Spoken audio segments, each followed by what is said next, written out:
d'accueillir Éric Zemmour.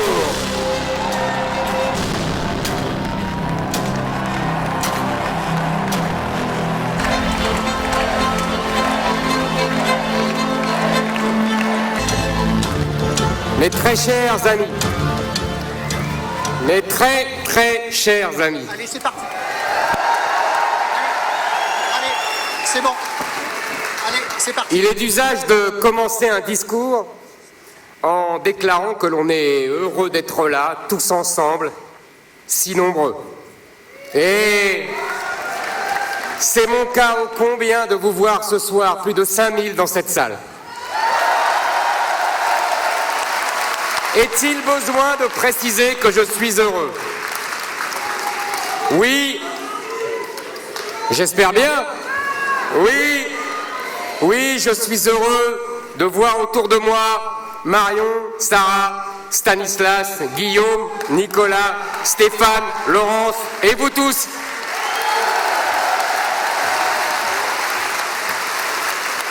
Non, c'est bon, c'est bon. Vous tous, les amis de Reconquête, les jeunes de Génération Z, ces grands cœurs, ces fortes têtes, toutes ces âmes qui éclairent le pays. Est-il besoin de préciser que nous repartons au combat avec la fougue que l'on nous connaît? Non, non, chers amis, non, il n'est nul besoin de préciser tout cela. Il n'est nul besoin de préciser que nos adversaires ont désespérément tenté de nous arracher le cœur et qu'ils ne sont pas du tout arrivés. Ils n'y sont pas arrivés hier, ils ont pourtant essayé de toute leur force et ils n'y arriveront pas demain, bien au contraire.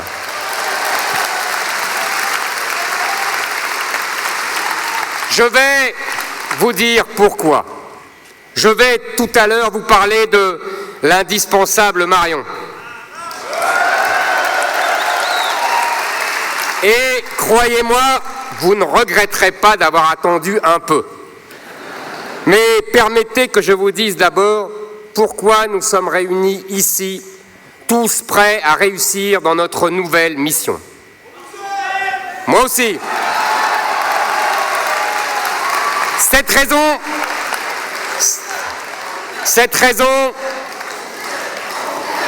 Ah, il y a des velléitaires là.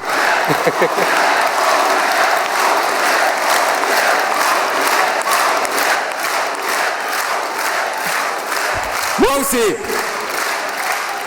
Cette raison, les amis, c'est la France, bien sûr, comme toujours, puisqu'elle est notre grande passion, notre histoire d'amour, et même, si cela dérange les commentateurs, oui, la France est notre obsession.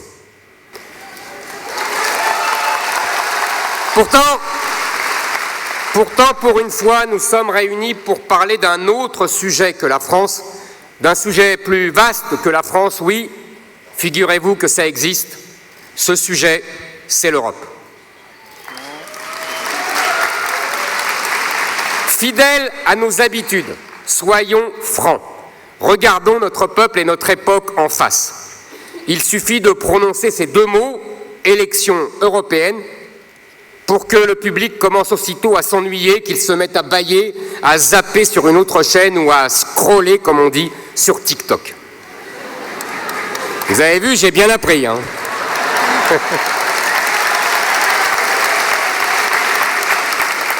Écoutez ce qui se dit autour de vous.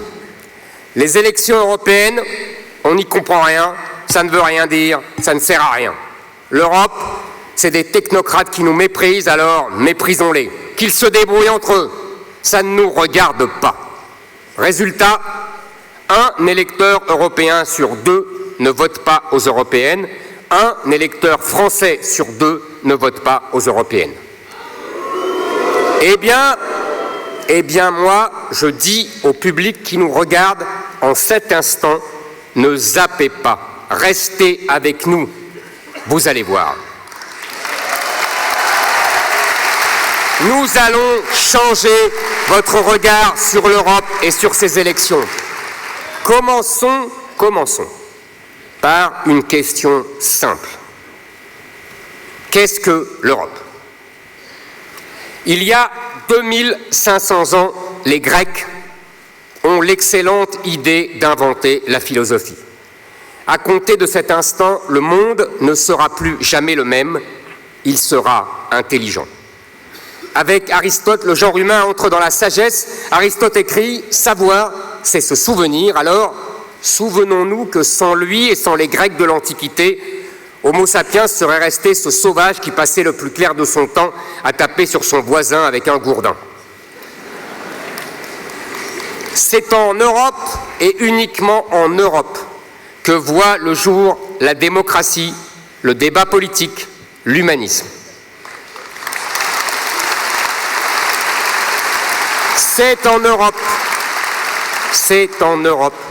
que naît la volonté de comprendre méthodiquement l'existence humaine pour l'améliorer. C'est en Europe que surgit l'esprit scientifique. Nous sommes la civilisation qui a rendu l'humanité adulte. Gloire à elle, gloire à nous.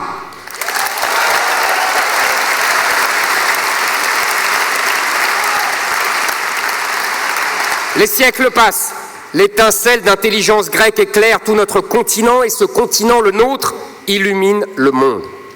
Si je devais dresser la liste de tous les génies européens depuis 25 siècles, nous y serions encore demain matin. Et comme vous n'avez pas apporté de sac de couchage, je vais faire vite.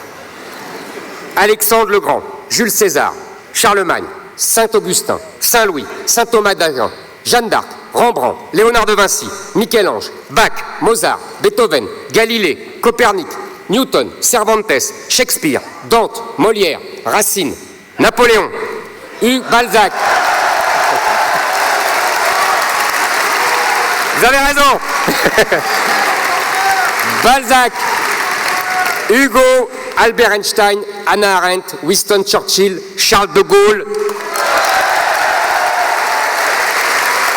François Hollande. Ah non, pardon.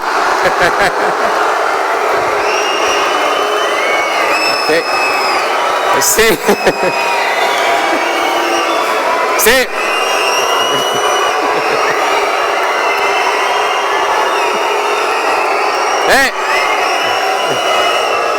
C'est bizarre, c'est quand même bizarre, vous avez trouvé l'intrus tout de suite. Vous êtes doué en fait.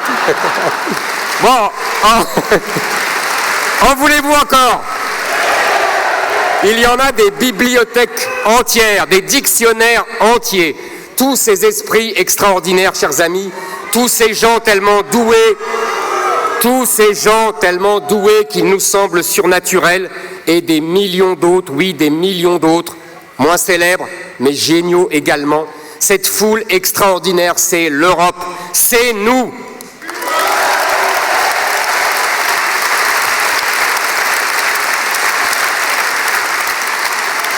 L'Europe est un miracle. Oh, elle ne paye pas de mine. C'est le plus petit des continents du monde, coincé entre l'Asie et la mer. L'Europe n'a ni les gigantesques étendues de l'Amérique, ni les masses grouillantes de l'Asie. Elle est pourtant le cœur battant de l'aventure humaine. En quelques siècles, l'Europe a tout inventé. Le monastère, le style gothique, le chant grégorien, la lettre de change, la féodalité, le canon, l'imprimerie, la musique symphonique, la boussole, la machine à vapeur, l'électricité, le moteur à explosion, le train, le cinéma, l'avion, et j'en passe.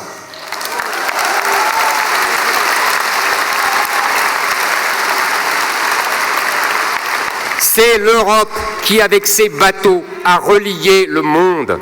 C'est l'Europe qui, avec ses règles d'hygiène, ses vaccins et ses médicaments, a soigné l'univers. C'est l'Europe qui a séparé le temporel et le spirituel. C'est l'Europe qui a inventé l'individu, l'émancipant de la loi du clan et des tribus. C'est en Europe qu'est née la révolution industrielle et la révolution des Lumières. Et à chaque fois qu'une nouveauté technique, intellectuelle, artistique, politique, économique, scientifique était inventée dans un coin quelconque de l'Europe, et très souvent, mes amis, ce coin s'appelait la France,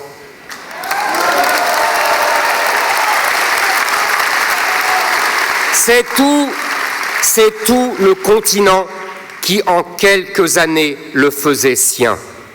L'Europe n'est pas un pays, l'Europe n'est pas un peuple ni une nation, mais c'est bien une seule et même civilisation.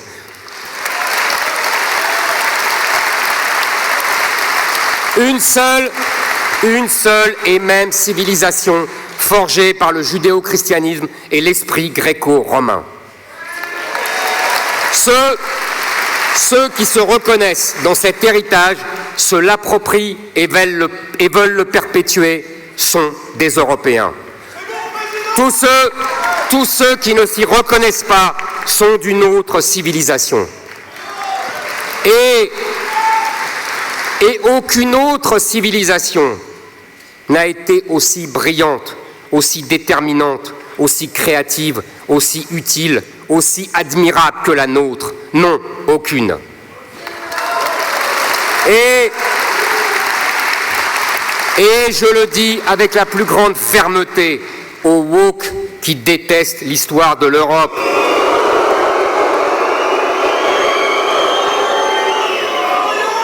Je le dis à tous ces punks à chiens qui considèrent l'Occident comme le mal absolu. Je leur dis, grandissez un peu, lisez quelques livres, cessez de couvrir la Joconde de sauce tomate et remerciez le ciel de vous avoir fait naître ici et pas ailleurs.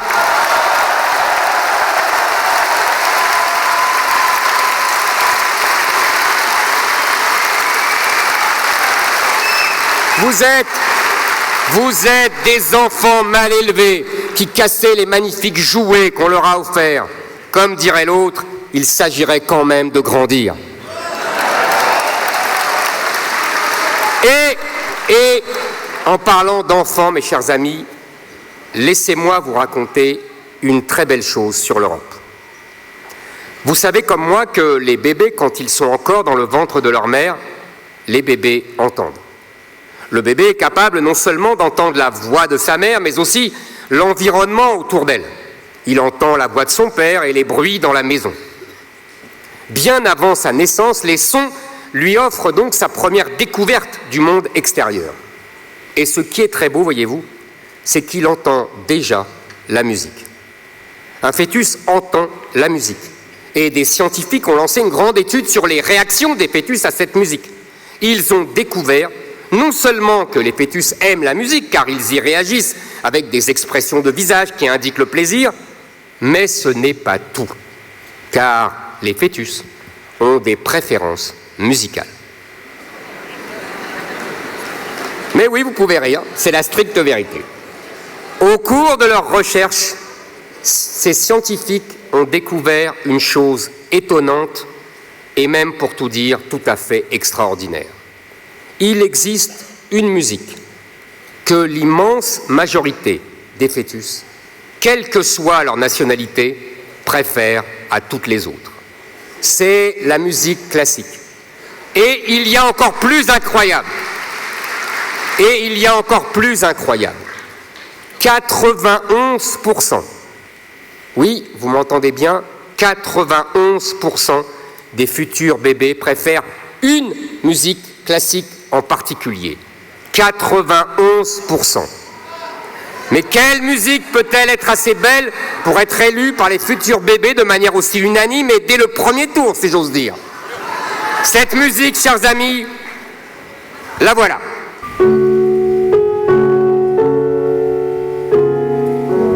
Oui, cette musique, c'est Mozart.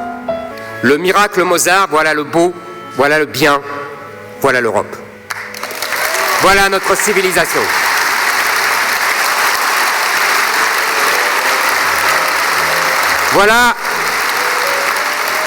Voilà de quoi elle est capable de mettre au monde un musicien qui bouleverse les bébés dans le ventre de leur mère, de faire naître sur le visage d'embryon leur tout premier sourire, d'où qu'ils viennent, des bébés chinois, des bébés africains, des bébés indiens. Les futurs bébés n'ont pas de culture, ils ne savent encore rien, mais ils détectent la beauté, ils aiment cette beauté, ils la plébiscitent, ils ne votent pas pour le rap, ni pour la lambada, ni pour Aya Nakamura, ils votent Mozart à 91%.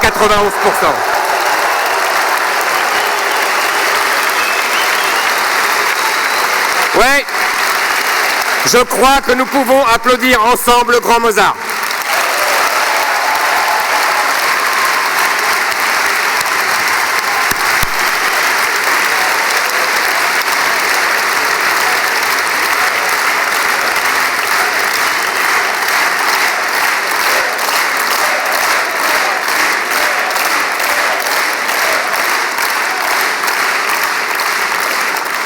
Ce que nous dit ce phénomène, ce que nous disent toutes ces mélodies à pleurer de douceur et tous ces bébés émerveillés avant même de naître, c'est que la beauté de l'Europe n'est pas un concept.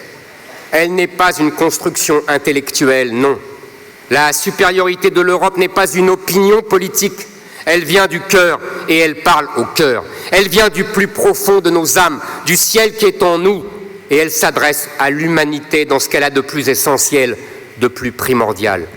L'Europe est une civilisation vitale, charnelle, émotionnelle, fragile, à fleur de peau. Une civilisation de l'âme. Oui, Mozart nous le prouve et les bébés nous le confirment. Notre culture est tout simplement prodigieuse.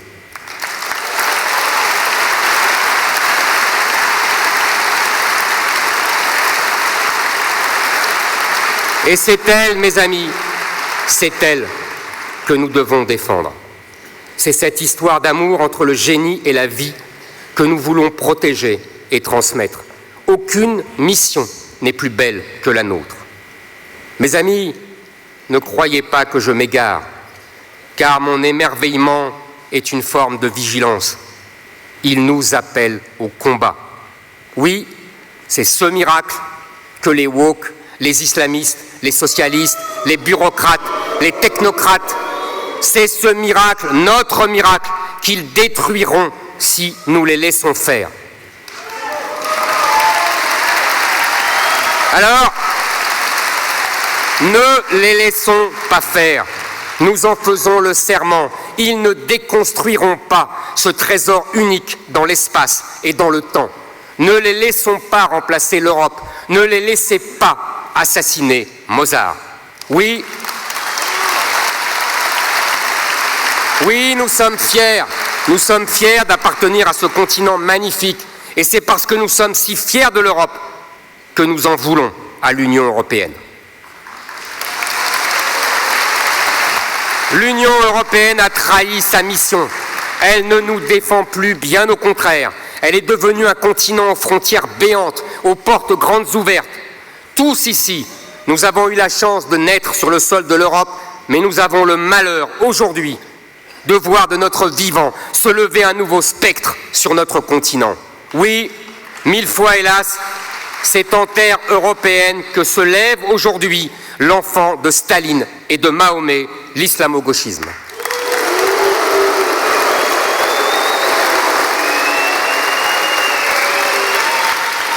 J'étais à Londres récemment et j'ai eu peur pour l'Angleterre. Oui, j'ai eu peur pour eux parce que les Anglais, ce peuple si fier, si solide dans les pires épreuves, mes amis, ce peuple a peur. Il se regarde disparaître dans le miroir de l'islam. Il vit le même cauchemar éveillé que nous et il est tétanisé. Cette paralysie face à l'adversaire que j'ai constatée à Londres, vous l'avez connue dans les rues de vos villes et de vos villages. Nos amis italiens ici présents l'ont vécu en découvrant les gigantesques manifestations pro-palestiniennes dans leurs rues, comme tant d'autres Européens la vivent. Je ne peux m'empêcher de penser que nous, les Européens, nous nous sommes beaucoup combattus dans le passé pour savoir qui serait le patron du continent, qui de l'Espagne, de la France, de l'Allemagne, de l'Angleterre prendrait l'ascendant sur tous les autres. Tout ça pour finalement laisser le pouvoir à l'islam. Est-ce bien digne de notre histoire? Est-ce bien digne de notre histoire? Est-ce à la hauteur de ce qu'est l'Europe? Ce péril de l'islamisation est le défi majeur lancé par le siècle qui vient. N'oublions jamais cette loi. Seul un peuple libre peut faire une grande nation. Un peuple soumis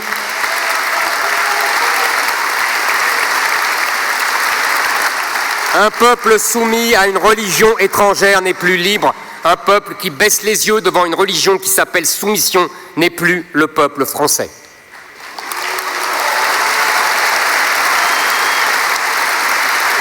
Le 9 juin, votre vote Reconquête dira non, non et non à l'islamisation de l'Europe. Non, non, jamais, même pas en rêve, même pas en cauchemar. Nous refusons, en latin, comme disent les chrétiens, non possumus. Nous ne pouvons pas être musulmans, nous ne pouvons pas parce que nous ne voulons pas parce que nous sommes qui nous sommes. Nous ne sommes pas soumis, nous ne nous prosternons pas, nous ne voilons pas nos femmes, ni notre liberté, ni nos opinions, ni notre grandeur.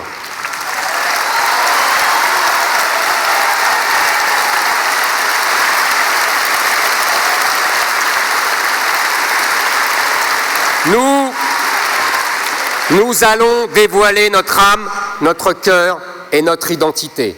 Nous allons montrer ce qu'est l'Europe. La grande soumission européenne n'aura pas lieu. Je me dois donc maintenant d'évoquer un sujet sensible. Je sais, parce que j'écoute beaucoup et parce qu'on me parle franchement, que certains à droite rêvent de sortir de l'Union européenne, de partir en claquant la porte et pourquoi pas avec un splendide bras d'honneur. Je veux leur parler. Je veux d'abord leur dire que non, ils ne sont pas bêtes, ni fous, ni conspirationnistes. Il est naturel, quand on est très malheureux quelque part, de prendre ses clics et ses claques et d'aller voir ailleurs. C'est un réflexe de survie parfaitement humain et je le disais le mois dernier à Nigel Farage à Londres. Ceux qui se moquent des partisans du Frexit ne voient pas la souffrance des Frexiteurs. Cette souffrance existe. La nier, c'est nier la réalité et ce n'est pas notre genre. Quand un patriote souffre, ça interpelle toujours Reconquête. Chers amis,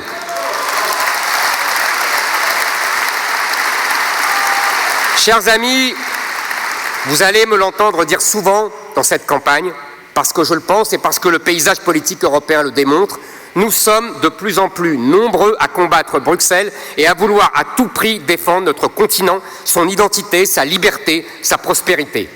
N'ayons pas peur des mots, n'ayons pas peur des bureaucrates, n'ayons pas peur du rapport de force. Et s'il faut la chaise vide pour que les exigences françaises soient admises, ce sera la chaise vide.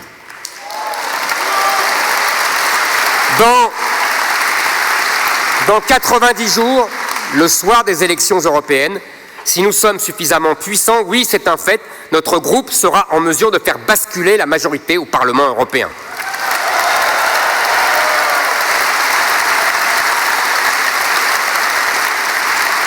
Alors ne nous en veuillez pas, chers amis, de ne pas militer pour sortir de l'Europe, car chaque jour nous nous battons pour sortir la tyrannie de l'Europe, pour sortir l'islamisation de l'Europe, pour sortir le wokisme de l'Europe et avec lui le socialisme, la maladie des normes et la catastrophe migratoire.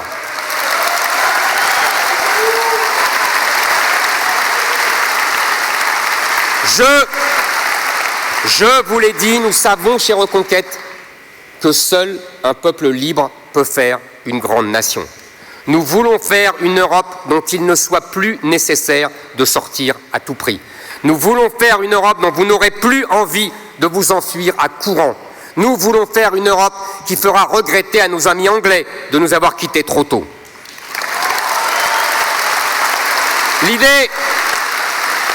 L'idée du Frexit a été très utile, mes chers amis, parce qu'elle nous a permis à tous de comprendre l'urgence de la situation. Alors, aux Frexiteurs, je dis merci.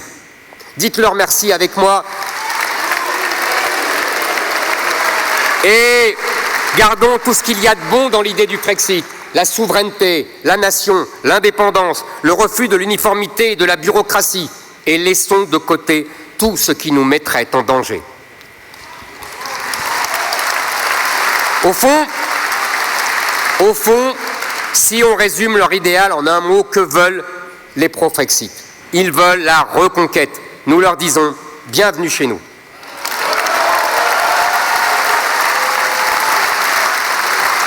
Aujourd'hui, l'Union européenne est sur un fil. Elle hésite entre rester l'Europe d'Aristote et de Léonard de Vinci ou devenir la fille de l'idéologie et de la bureaucratie, du socialisme et de l'islam, des taxes et des formulaires. Elle penche de plus en plus du mauvais côté. Et c'est là, précisément, que voter aux élections européennes est un acte crucial. Avez-vous écouté nos concurrents récemment?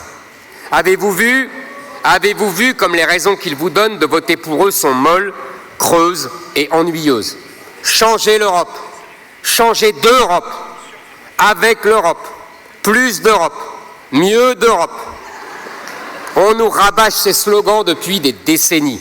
Une Europe forte, une Europe moderne, une Europe puissante, une Europe qui revit, toujours la même eau tiède, toujours la même langue de bois, les mêmes psalmodies sans queue ni tête. Eh bien, chers amis, j'ai une excellente nouvelle pour vous. Des raisons de voter pour Reconquête, le 9 juin, il y en a beaucoup et elles sont toutes solides. Voulez-vous les connaître? Alors allons-y.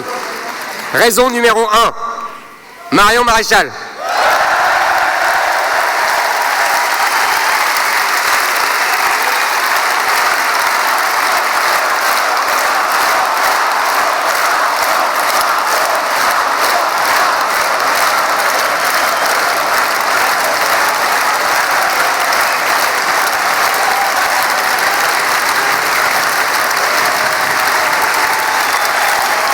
Marion, un tempérament, une droiture, une sincérité. Bref, quelle femme, quelle française, quelle européenne. Et ce n'est pas Mathilde Panot qui me contredira. Leur duel a ressemblé à la rencontre entre la fée civilisation et la sorcière idéologie. Marion qui fait passer Jordan Bardella pour un robot, Marion qui fait passer François-Xavier Bellamy pour un timide, Marion qui fait passer Gabriel Attal pour ce qu'il est, un homme de gauche qui tente désespérément de faire croire qu'il est de droite. En confiant la liste de Reconquête à Marion, nous savons qu'elle en fera très très bon usage.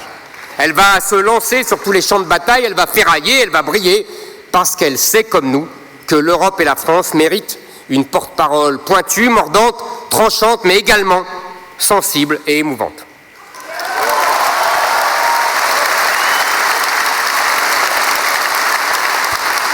Je devais vous demander d'applaudir Marion Maréchal, mais je crois que vous l'avez déjà fait.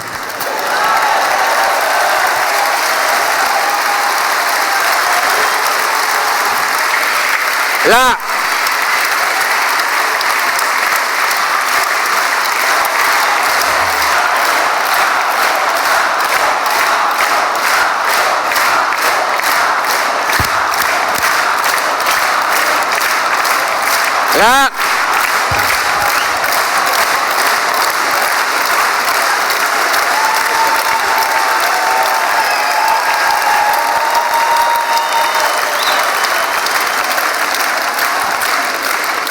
la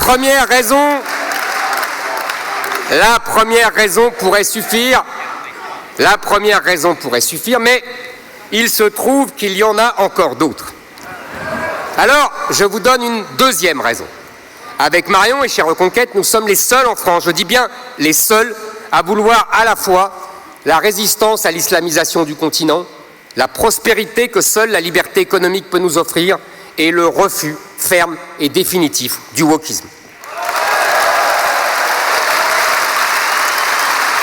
Dans le reste de l'Europe, d'autres partis politiques partagent ces objectifs. Nous siégerons donc avec eux au Parlement européen et c'est la troisième raison pour laquelle voter Reconquête le 9 juin est une excellente idée. Nous ne serons ni dilués dans le n'importe quoi comme LR, ni isolés dans un coin au piquet comme le RN. Nous formerons une vraie famille politique, enthousiaste et énergique, qui défendra bec et ongles vos intérêts et votre espérance.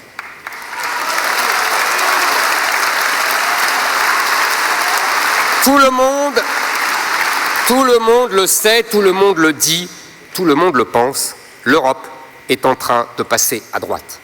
Les peuples européens sont en train de dire non à ce qui leur arrive. Des partis qui nous ressemblent arrivent ou sont déjà au pouvoir en Italie, en Suède, en Hollande, au Danemark, en Pologne, en Hongrie.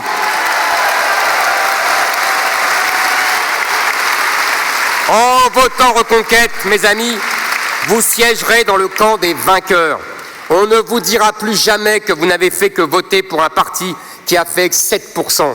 Vous direz que vous avez voté pour l'histoire, pour l'avenir, pour le grand vent de résistance qui s'est levé sur notre continent.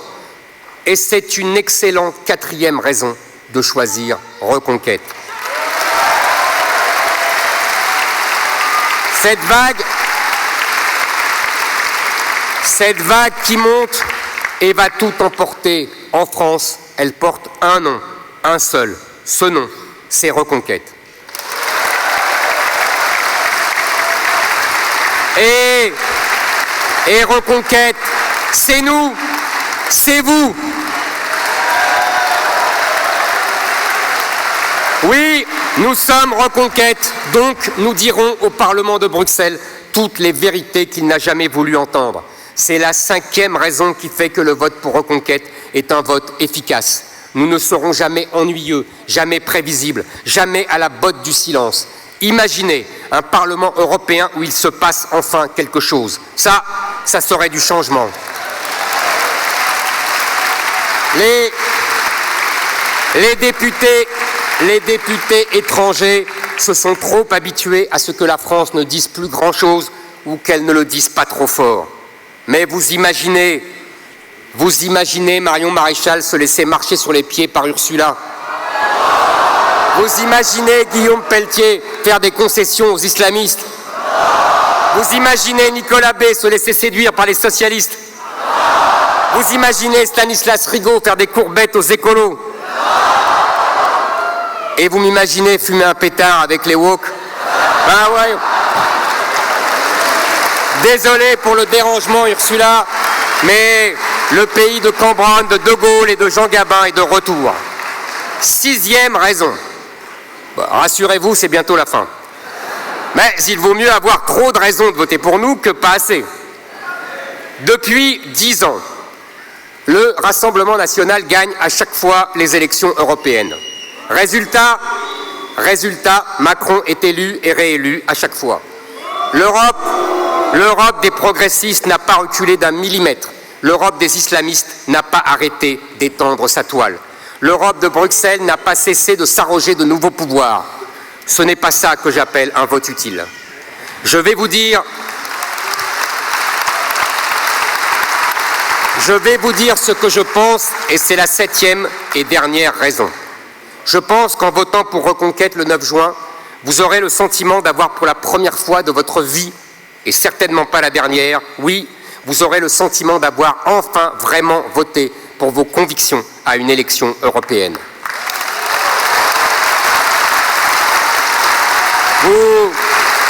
Vous n'aurez pas voté à moitié, ni en zigzag, ni faute de mieux, ni de mauvaise foi. Vous aurez voté comme vous êtes, et ça n'a pas de prix. Je suis bien placé pour en parler. Quand on veut être heureux dans la vie, il faut penser ce que l'on fait et faire ce que l'on pense. Au moment où vous glisserez dans l'urne le bulletin de votre Reconquête, vous penserez « c'est moi, c'est bien moi, j'ai suivi mon instinct et j'ai respecté ma conscience ». Et ce dimanche-là restera comme un jour où vous n'avez rien trahi, rien abandonné, ni rien concédé à l'ennemi. Un jour d'intelligence, d'indépendance, un jour d'espérance. C'est avec des jours comme ça que l'on fait une vie pleine dont on peut être fier. C'est ça un vote.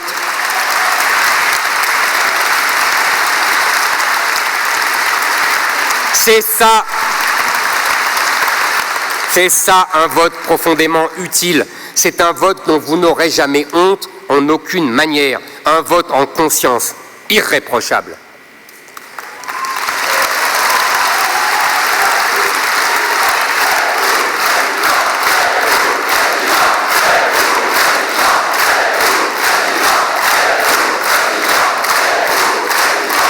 Solzhenitsyn dit que la frontière entre le bien et le mal ne se situe pas dans le monde vaporeux des idées ni dans les livres, mais dans le cœur de chacun d'entre nous. Nous seuls pouvons tracer la frontière entre un vote courageux et un vote lâche, entre un vote purement tactique qui délaisse ses convictions et un vote de combat et un vote secrètement déshonorant et un vote fier. Je le dis à tous ceux qui nous écoutent, le 9 juin au matin, regardez-vous dans votre miroir et demandez-vous qui vous êtes vraiment. Votre vote sera le reflet de votre existence.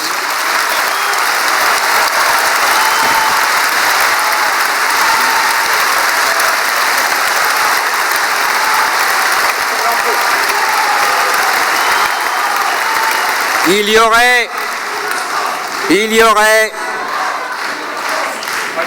y aurait encore tant et tant à dire, par exemple, sur notre programme européen, qui sera lui aussi une immense raison de voter pour nous, mais je laisse à Marion le soin de vous l'expliquer tout à l'heure.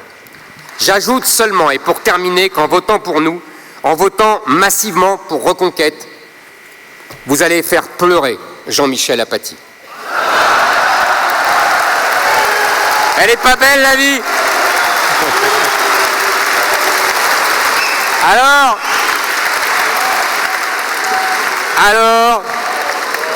Alors, aux sympathisants de LR comme ceux du RN, je dis et nous disons, vous pourrez bien nous lancer tous les anathèmes que vous voudrez, sachez que nous, même si ça vous étonne, même si ça vous dérange et même si ça vous déplaît, on vous aime.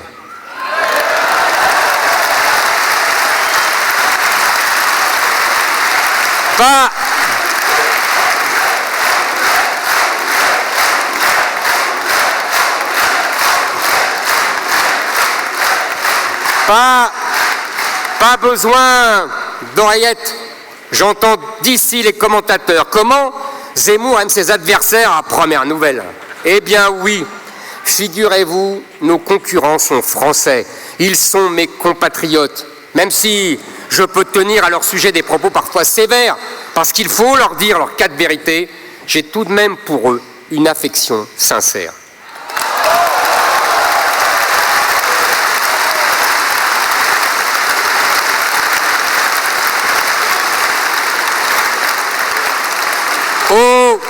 Aux gaullistes, je dis, vous êtes ma famille politique.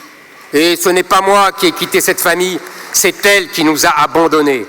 Vos chefs n'ont de gaullistes que la panoplie bon marché du général achetée dans un magasin de farces et attrapes. Mais vous, chers électeurs de LR, vous, la figure du général, la droite authentique, amoureuse de la France, cette droite qui a épousé la nation et lui est restée fidèle et qui n'a peur de rien et qui résiste à tout, vous, ça vous parle encore. Nous allons donc vous parler dans les semaines qui viennent. Vous entendrez la voix que vous aimez tant, celle de notre peuple et de son immortelle ambition. Vous ne nous rejoindrez peut-être pas, ou pas tout de suite, mais le 9 juin, dans l'isoloir, je le sais, vous penserez que votre vrai bulletin, c'est celui de Marion.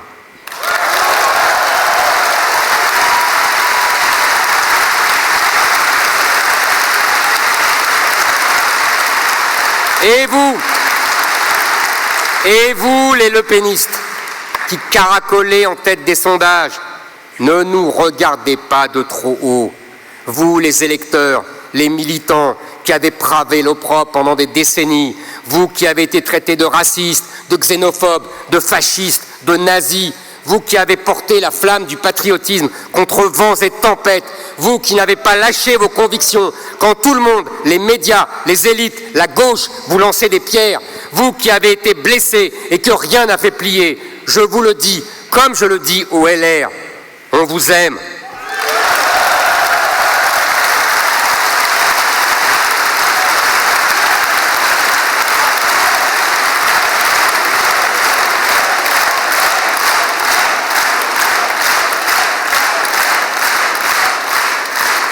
Vous avez remarqué que Marine se voit déjà dans le bureau de Macron.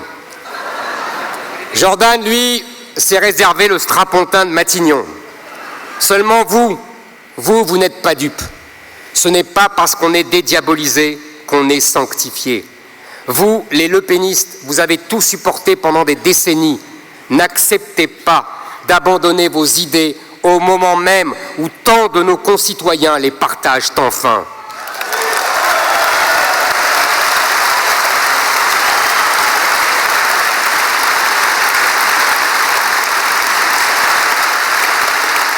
Vous qui savez de manière certaine désormais que la loi immigration était un piège tendu par la Macronie et que vos chefs sont tombés la tête la première dans ce piège, qu'ils ont voulu tomber dans ce piège pour faire la une des chaînes d'infos. Vous qui savez que non, l'islam n'est pas compatible avec nos âmes européennes et que si l'on n'a pas le courage de le dire, alors on ferait mieux de se taire.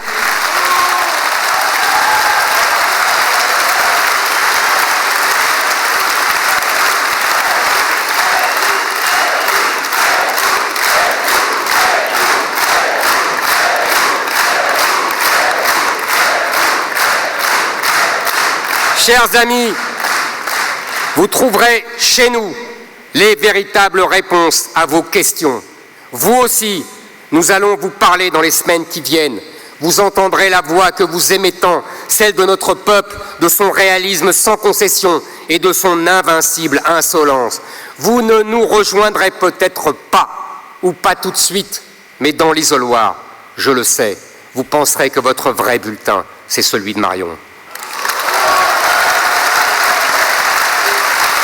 Alors oui, chers amis, je vous le dis, nous allons parler à tout le monde, parce que tous ici, nous aimons ce peuple, nous aimons ce pays, nous aimons son histoire et son avenir.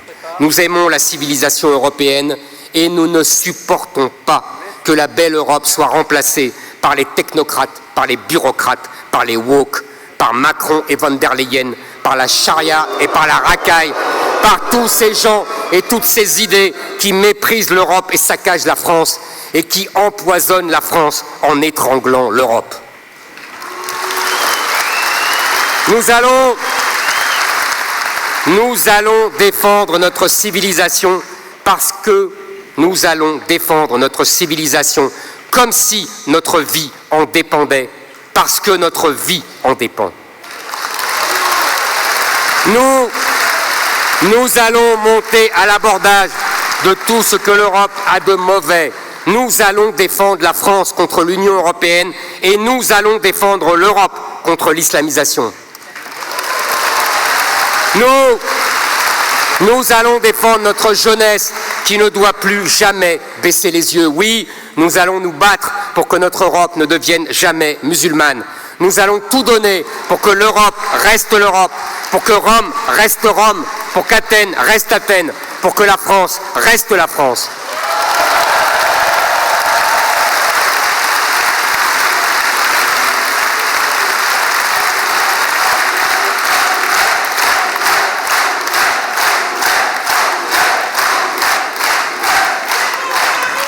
Marion, Guillaume, Nicolas et tous ceux qui porteront nos couleurs, nous sommes tous avec vous. On vous aime. Nous disons à tous les Européens qui ont fait le génie de l'Europe depuis 25 siècles, on vous aime. Nous disons à Aristote, à Léonard de Vinci, à Mozart, nous disons aux paysans, aux entrepreneurs, aux artisans, aux jeunes qui veulent vivre libres. Nous disons aux sympathisants de LR et du RN. Nous disons à la beauté de notre continent et à la beauté de notre patrie. Belle et bonne et grande campagne électorale, mes amis. Soyez debout, soyez fiers, soyez heureux, soyez à nos côtés. N'oubliez jamais que seul un peuple libre peut faire une grande nation. Notre campagne commence et elle sera la plus passionnante, la plus émouvante.